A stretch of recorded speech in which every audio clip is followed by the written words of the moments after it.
Agradeceros a todos por estar aquí a estas horas, especialmente al parque por invitarme a dar esta charla. No voy a mencionar a todos, ya os conozco desde hace unos cuantos años, pero lo que sí que puedo decir, y creo que os va a tocar a todos, es que desde que os conocí sí que he visto algo muy importante que es necesario en la biología de la conservación, que es la vocación. La vocación significa que uno hace las cosas porque le gustan y porque desde que tiene uso de razón le dedica un gran tiempo a esta actividad. Yo creo que eso hay que mencionarlo, hay que destacarlo y por lo tanto, bueno, voy a intentar hablar despacito para no despertar a la gente que haya elegido dormir la siesta y aparte porque tengo la voz muy tomada de un catarro galopante que aún tengo encima. Entonces, bueno, efectivamente hoy voy a hablar de algo que ya hablé hace 2 años. La introducción va a ser muy parecida, pero bueno, como no todos estábamos, sí me vale la pena presentar al grupo. Y no solamente al grupo, sino también lo que hacen, que yo creo que es muy relevante. Hoy voy a hablar de lo que el título no es muy positivo, ya lo sé, porque estamos hablando de evidencias de un declive, de una defaunación que hemos observado, lo ya empezamos a observar hace 2 años, los primeros muestreos, y bueno, en este año que hemos empezado a trabajar en nuevos proyectos, bueno, efectivamente nos hemos dado cuenta que hay una defaunación bastante notable, debido, como veremos ahora, a una serie de factores, y bueno, de eso intentaré ahora hablar. Una breve introducción al grupo. El grupo de los insectos componedores, principalmente los coleópteros coprófagos, es un grupo muy amplio. En España solamente tendremos alrededor de unas 150 especies alrededor, ¿no? Depende de la revisión taxonómica que consideremos.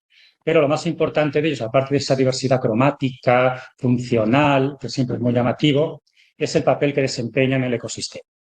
Esto, por ejemplo, está grabado en Doñana, el Parque Nacional de Doñana, en cualquier momento de junio, julio, agosto, y lo que encontramos, pues, efectivamente es un proceso de descomposición muy notable. Con una fauna, una composición faunística, vamos a decir, con características naturales de un número de especies superior a 40 o 50 especies, que sería lo esperable, no en todos los lugares, porque hay lógicamente un factor biogeográfico que influye, pero lo más importante es que en todos ellos lo que nos vamos a encontrar si hiciéramos un corte, se ha adelantado aquí, un corte en el terreno, encontraríamos esto que estamos viendo ahí. ¿Qué es lo que estamos viendo? Pues una diversidad de tamaños no solamente de los tragos, sino desde el enterramiento que hacen del excremento, ¿no? Incluso distintas formaciones, a veces en bola, a veces en forma, como decimos nosotros coloquialmente, en forma de salchicha, distintas bolas de distinto tamaño, distintas profundidades que pueden ir alrededor entre de los 2, 3, 5 centímetros, que podrían ser estas primeras, hasta incluso más de 50, 60 centímetros, incluso más de 1 metro en algunos lugares, ¿no? ¿Esto qué quiere decir? Que tenemos una gran fauna, una gran diversidad funcional que, como pueden ver en esta parte, en estos ejemplos que vemos aquí abajo, enterrados en el suelo, pues sería lo que llamamos los cavadores, ¿no? Los enterradores. Son, al fin y al cabo, uno de los grandes protagonistas en abonar el suelo de manera coloquial, que ya sabemos que todos los excrementos de los herbívoros principalmente tienen que ser de algún modo reciclados, ¿no? Bueno, los escarabeídos coprófagos son los que desempeñan ese papel principal. Y después no quería pasar a la siguiente diapositiva sin mencionar estos pequeñitos puntitos que vemos y esas pequeñas galerías que, aunque sean de pequeño tamaño, son igualmente importantes, como veremos después. ¿Por qué? Pues porque tienen un papel también fundamental en la aireación del excremento, incluso en la disgregación, en romper el excremento horizontalmente.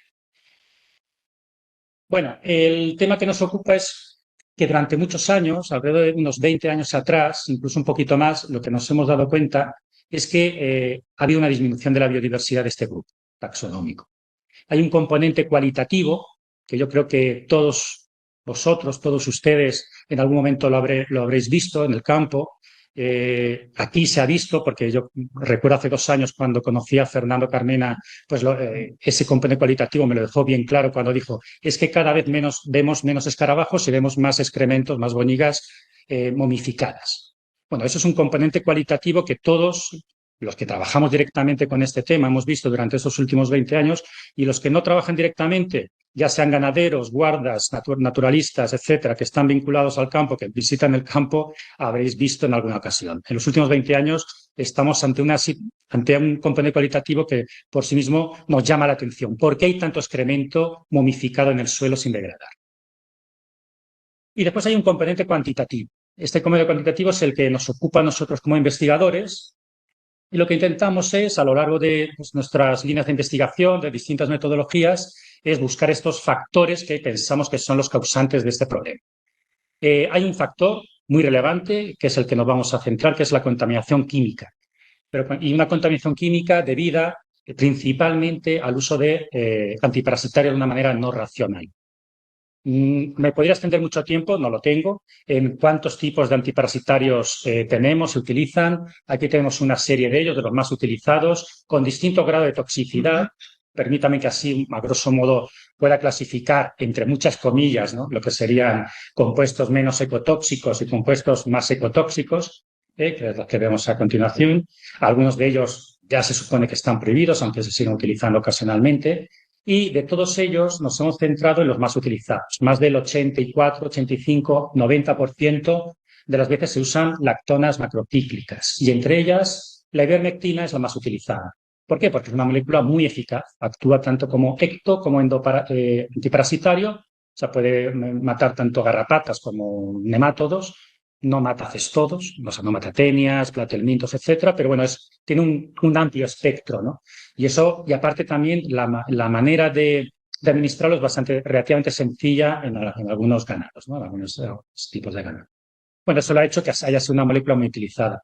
También nos ha dado pie que, bueno, hagamos estudios comparativos. Aquí, por ejemplo, les pongo un caso, un estudio que hicimos comparando la toxicidad de dos moléculas muy frecuentes. Ya digo, la ivermectina es la más utilizada. Una de ellas, la mosireptina, menos utilizada, pero que, como pueden ver en esa cifra que aparece, es una cifra preletal, llamamos. No es una concentración letal, pero bueno, podemos ver que es 6 veces la ivermectina, 6 veces más tóxica que la mosireptina, que insisto que es otra molécula también utilizada como antiparasitaria.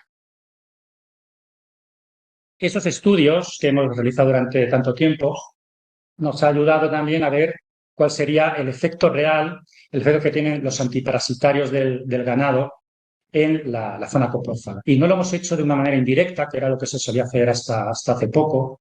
Quiero decir, todo el mundo sabía que en lugares donde se usaba antiparasitarios había una disminución de la biodiversidad. ¿Por qué? Pues porque aparecían menos especies, las poblaciones eran muy reducidas o muy poco numerosas y eso llamaba la atención. Nosotros queríamos dar un paso adelante y queríamos saber cómo podía llegar a afectar y tener de algún modo algunos parámetros que nos sirvieran como test de ecotoxicidad en el futuro.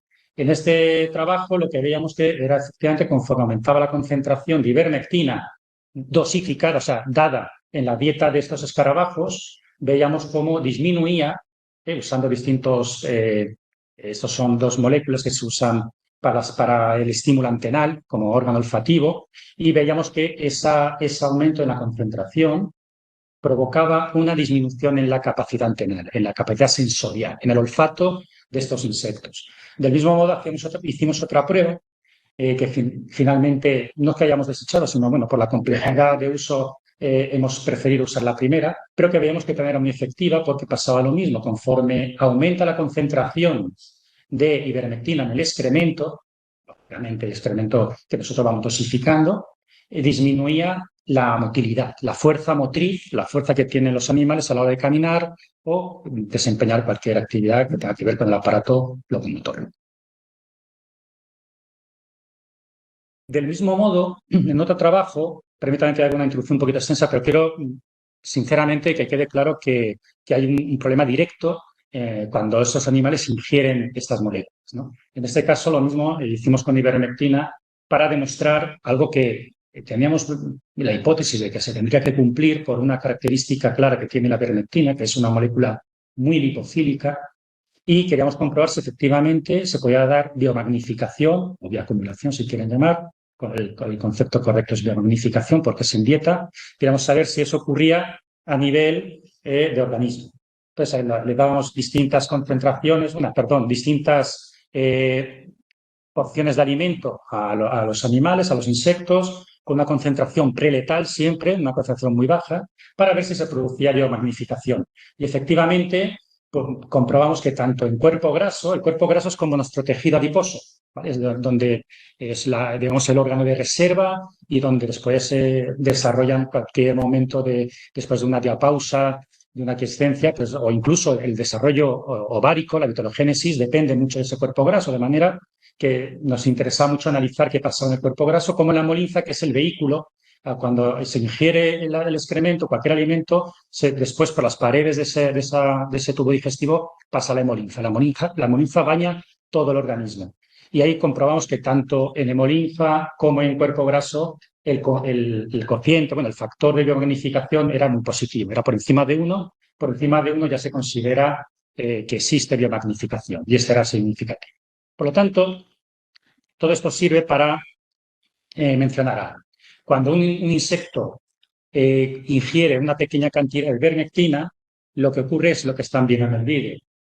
Se vuelven lentos porque tienen los músculos paralizados, prácticamente paralizados, ya no ingieren alimento, las antenas dejan de funcionar porque hemos visto antes que afecta directamente al órgano sensorial, órgano olfativo, y si encima bioacumulan, pues estos organismos que están viendo que se mueven de este modo, que no pueden ni volar, menciono esta como algo paralelo, algo que deberíamos trabajar, pues también son un recurso fácil para muchas aves insectívoras. Y es lo que está ocurriendo, por ejemplo, con esta especie en Doñana con el milio negro. Es una presa habitual, pero ahora es mucho más fácil porque en el momento que están afectados por ivermectina son muy fáciles de cazar. Bien, ya entrando un poquito más en detalle, lo que sería el aspecto funcional, quiero también hacer esta pequeña introducción comentando lo que ocurre comparando una ganadería ecológica cuando no se usa ningún tipo de antiparasitario. Cuando digo no se usa, es que no se ha usado en los últimos 20, 25 años o nunca, porque no sirve usar una finca ganadera, un lugar ganadero que apenas lleve 2 años sin usarla, porque queda un bagaje, un efecto histórico y por lo tanto cuando usamos estos controles, tienen que ser controles reales, ¿no? Y si lo comparáramos con una ganadería convencional, una finca ganadera convencional, lo que están viendo aquí es un resumen de lo que ocurriría a un excremento. Generalmente, si tuviéramos una ganadería ecológica donde, insisto, no se usa antiparasitario, la comunidad natural sería capaz de degradar el excremento y, por lo general, el porcentaje que debería quedar de excremento intacto, cuando digo intacto significa sin degradar, pues debería estar alrededor del 4, 5, menos del 10% sí.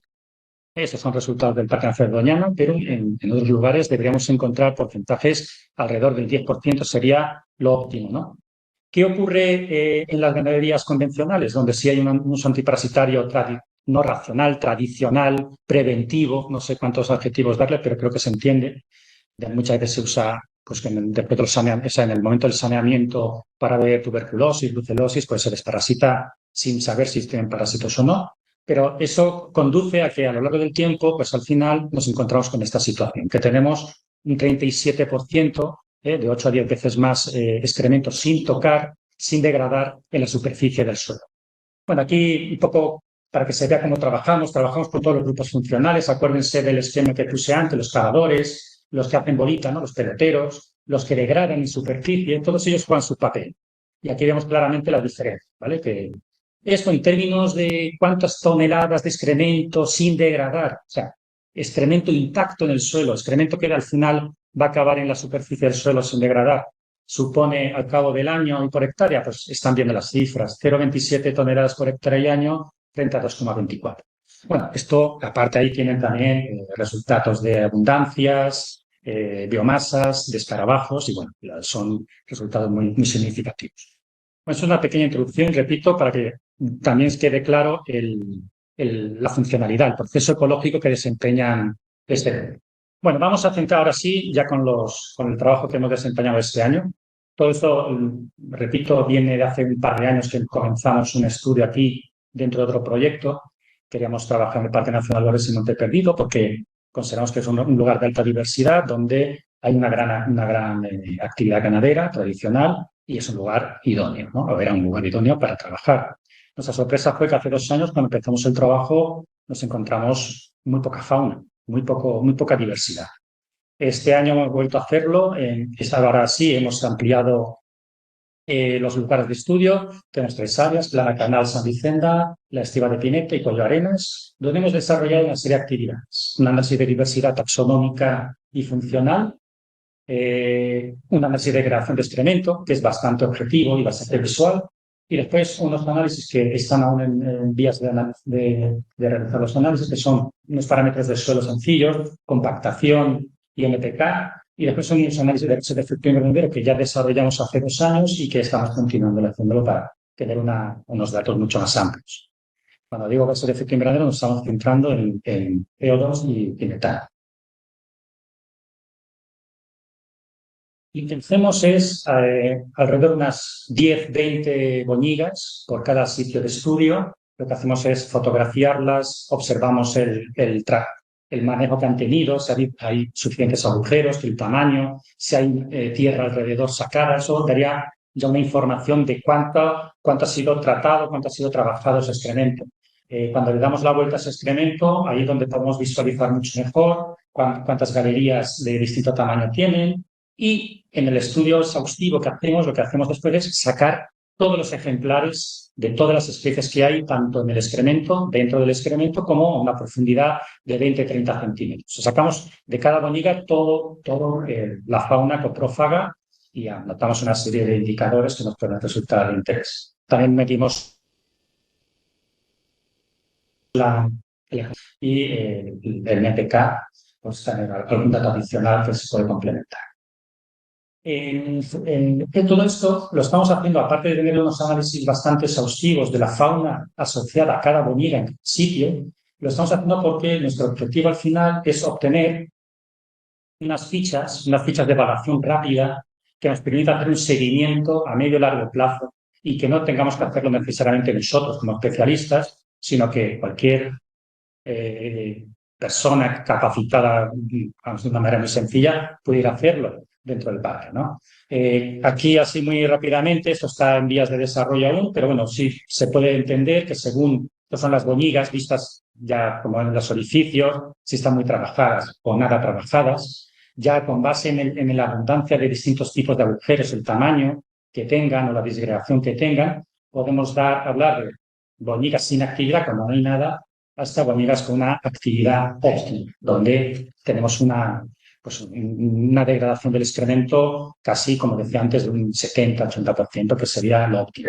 Y al mismo tiempo, lo que intentamos hacer es tener una serie de especies indicadoras, que son estas letras que ven aquí, especies indicadoras que, por unos criterios que hemos manejado y que hemos ido cambiando un poco conforme, eso lo prestamos que quede claro a cada parque nacional, a cada área que estudiamos, porque no son las mismas especies, obviamente, ¿no? Aquí en el Parque Nacional de Ordesa y Monte Perdido estamos trabajando con una serie de especies y aquí, curiosamente, ahora hablaré después de ellas, hemos cambiado un poco este orden debido a un factor que comentaré posteriormente que vale la pena discutir. Pero, al fin y al cabo, esto es nuestro objetivo de cara al próximo año o al siguiente, que tengamos unas fichas donde, haciendo una visión muy rápida del excremento y viendo las abundancias relativas, no hay que contar los ejemplares, entonces sabiendo si tienen más de 10, 20, 30 individuos, eso es lo que estamos trabajando ahora. No sé qué ha pasado. Se ha ido para atrás, pero no pasa nada. Nuestro objetivo es tener unas fichas de evaluación rápida y sencillo, ¿no? Que yo creo que vamos a conseguir en breve. Bueno, los resultados que hemos obtenido en este primer estudio exhaustivo son los siguientes. Más o menos el número de individuos trabajados al final eran unos 20.483 individuos, contados en esas, insisto, 10-20 excrementos de cada área de estudio, con un total de 19 especies. Y entonces inmediatamente pensamos, esas 19 especies, ¿a qué equivalen en lo que sería la fauna potencialmente posible encontrar en estas zonas, ¿no? Porque tenemos bases de datos de hace más de 20-30 años, incluso mucho más, donde podemos hacer una primera estimación. Esta estimación es a grosso modo, pero podemos estimar que estamos ahora mismo hablando de un 50% de la fauna que potencialmente podría estar en estas áreas geográficas. Estamos hablando de altitudes entre 1.700 y 1.900 metros. O sea, hay otras 19 especies. Yo a lo mejor y creo que después de analizar bien los datos, podrían ser unas pocas menos, a lo mejor 15, no las hemos encontrado. Y son especies que deberían estar por el tipo de ecosistema, los recursos tróficos que deberían encontrar y las altitudes. Esas nos faltan, no las hemos encontrado aún y, bueno, falta estudio, por supuesto, tenemos aún un par de años más para continuar buscándolas, pero esto ya es muy llamativo.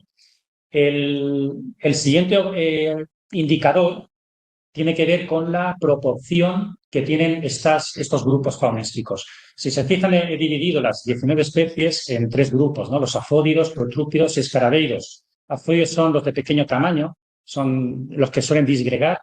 Geotrúpidos son grandes cavadores y los escarabeidos son también medianos o grandes cavadores. En este caso, en Ordesa, suelen ser pequeños cavadores. No tenemos representantes grandes. Debería haber alguno, pero no lo hemos encontrado.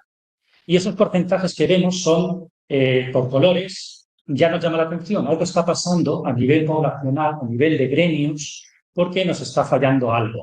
Si se fijan, el azul domina, pero muy mayoritariamente. Eso no es que sea demasiado raro, puede ocurrir en ocasiones, pero sí es muy raro que la mancha gris, el porcentaje de los grises, el porcentaje de los escarabeidos, los escarabeide, sea un porcentaje menor. Tanto el número de especies como especialmente en abundancias. Ahí están reflejadas no el número de especies, sino las abundancias, los individuos.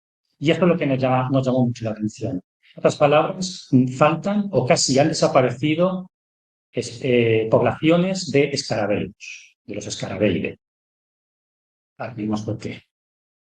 Cuando hacemos esta evaluación rápida, con base en la ficha que hemos visto anteriormente, nos encontramos en una situación, como era presumible, bastante no muy buena.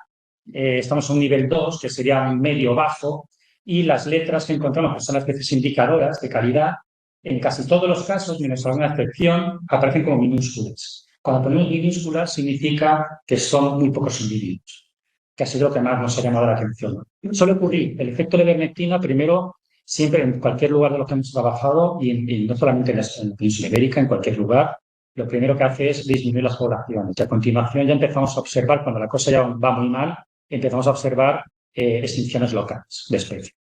Aquí lo que vemos es lo que era presumible, que sí aparecen en casi todos los casos todas las especies indicadoras, pero en muy pocos individuos, muy pocos representantes.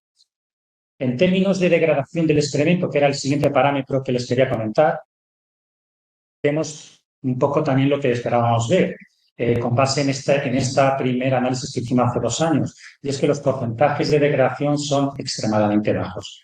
Hemos diferenciado primavera, verano y otoño, y en todos los casos vemos que los porcentajes de degradación pues nos sorprenden. En algunos lugares más que en otros, y esto lo hemos relacionado, salvo en Collarenas, que no tenemos datos cuando se realiza la desparasitación, tanto en Planacanal como en Pineta, sí nos hemos dado cuenta que igual una relación con, al menos basado en las encuestas, en las pocas encuestas que hemos podido hacer a ganaderos, sí hemos visto que es igual la relación con los momentos en los que se hace esa desparasitación. Por lo tanto, si se fijan, en primavera, verano, en Planacanal, el porcentaje de degradación es extremadamente bajo. 23% significa que el resto está intacto. Y eso yo creo que es bastante visible cuando vamos por esas zonas en septiembre, que quedan los excrementos. Ahora pondré una foto para verlo bien, pero efectivamente tenemos un problema de acúmulo de excremento, ¿no? Hay un descenso a veces, por ejemplo, en otoño.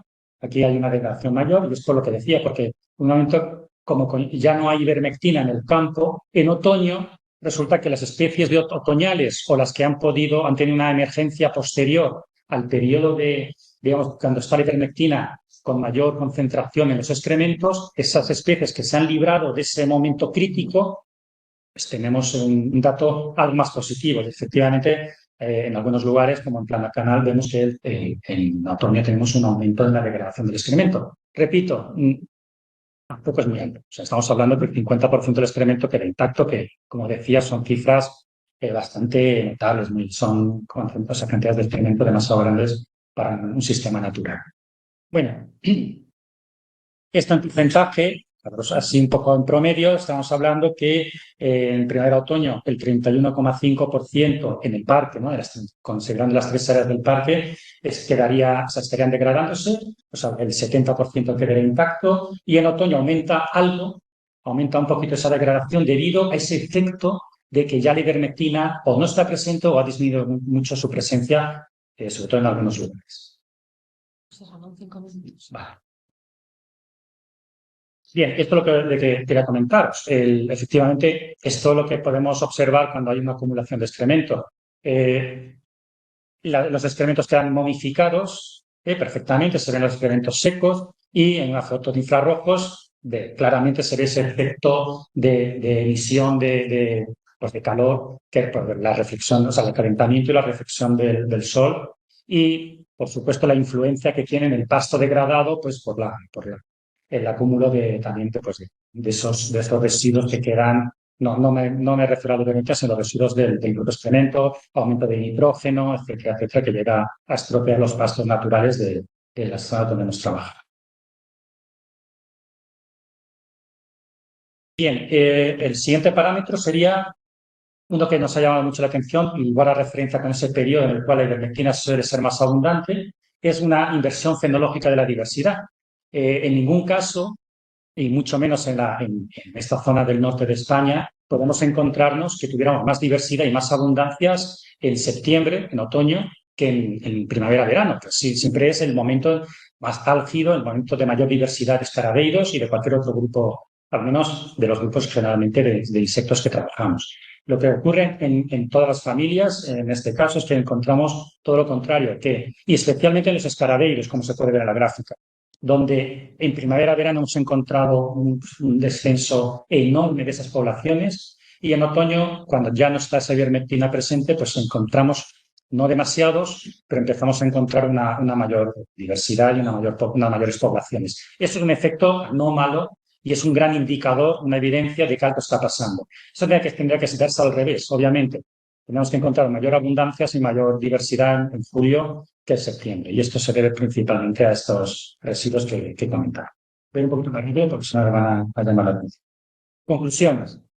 Bueno, lo primero es, y muy llamativo, es que las poblaciones que hemos encontrado, tanto poblaciones primero como el número de especies, están reducidas si consideramos tanto bases de datos que tenemos como otros lugares o estudios anteriores, aunque fueran observaciones porque no estaban bien estandarizados, pero en cualquier caso, si nos basamos exclusivamente en las bases de datos que tenemos, hay una defaunación importante.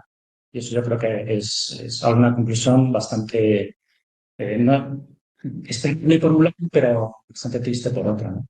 Muy importante lo que ahora lo comento. ¿Por qué los escarabeidos han sido al final van a ser el grupo indicador de mayor calidad si los encontráramos? Pues porque han sido los más vulnerables. Y eso se debe a que este grupo tiene reducción ovárica. Son un grupo de escarabeidos, al contrario que el resto, en lugar de tener 2 ovarios, tienen solo uno. Y pues generalmente las especies no ponen más de 10, 20 huevos o incluso algunas pueden poner solo 4 huevos al año, ¿no?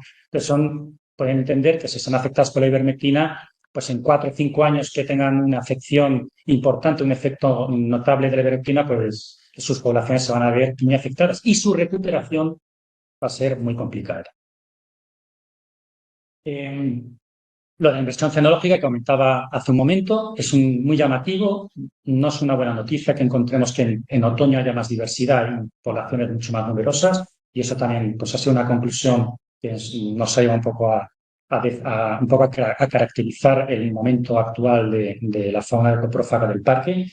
Y por último, aunque son datos muy preliminares, sí estamos viendo que efectivamente esa acumulación de excrementos que se está produciendo, que estamos observando debido a la fauna coprófaga, también está produciendo una cierta compactación del suelo y de nitrificación, ¿vale? Eso, insisto, son datos muy preliminares que nos tardaremos ahora, yo creo que un año más, en tener datos un poquito más fiables. Y ya por último, como recomendaciones o más bien consideraciones que creo que deberíamos tener entre todos, es muy importante hacer la siguiente reflexión. Muchas veces estamos desparasitando, pues estamos aplicando antiparasitarios sin conocer cuáles son exactamente los parásitos que tiene nuestro ganado. y especialmente, a lo mejor sí sabemos los parásitos, pero desconocemos los ciclos de vida que presenta.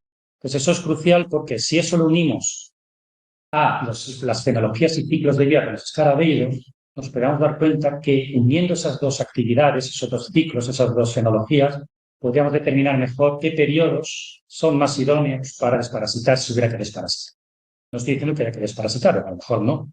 Pero en caso de hacer desparasitación, podemos, con estos datos, que no son datos tan complejos, podemos determinar si en lugar de desparasitar en abril o en mayo o en junio, pues no, ¿por qué no hacerlo, por ejemplo, un periodo anterior o un periodo posterior, cuando no coinciden, o sea, cuando no tenemos los picos de actividad de los escarabeus, que son los principales.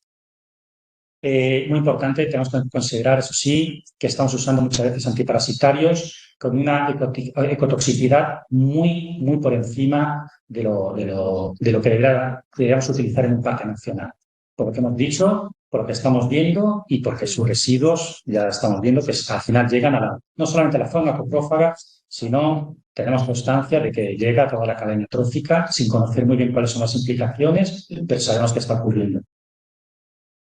Muy importante, yo creo que eso es uno de los posibles controles que se podrían realizar antes de desparasitar, es hacer un seguimiento de la cantidad de parásitos, análisis parasitológicos, que no son más baratos que aplicar el propio antiparasitario, porque no se hace con todo el ganado, se puede hacer de manera selectiva, de manera muestreal, y bueno, nos da una idea, no es lo óptimo, pero nos da una idea de las cargas de parásitos que pueden tener nuestro ganado y ver si es el momento idóneo de aplicar esos antiparasitarios. Por lo tanto, también es una herramienta que ponemos sobre la mesa y que se está utilizando en varios lugares de España. Y después, también importante, yo creo que el veterinario tiene un papel fundamental en todo eso que estoy hablando.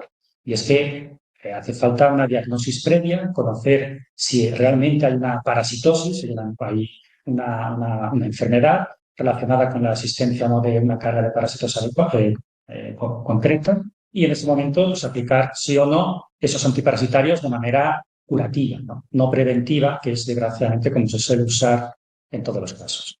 Y ya por último, bueno, pues en algunos casos se puede considerar de una manera también preventiva, en este caso y preventiva, hacer una implementación de control biológico, por ejemplo, con hongos nematófagos, o bien también con fitoterapia, que ayuda no solamente a combatir parásitos, sino también a mejorar el sistema inmunológico de nuestro ganado, ¿no? Entonces, bueno, son una serie de, insisto, no son unas recomendaciones aún robustas en el sentido que estamos evaluándolas. Yo creo que son conclusiones o son cosas que proponemos con base en otras experiencias que hemos tenido en otros lugares de España con ganaderos y veterinarios y que por eso quería ponerlas sobre la mesa en esta casa. Y nada más. Creo que solamente comentar que este trabajo, todo esto que comento, obviamente no lo hago yo solo, ¿sabes? Solo faltaba eso, sino que tenemos aquí un gran equipo de veterinarios, de químicos, de biólogos, etcétera. Así que muchas gracias.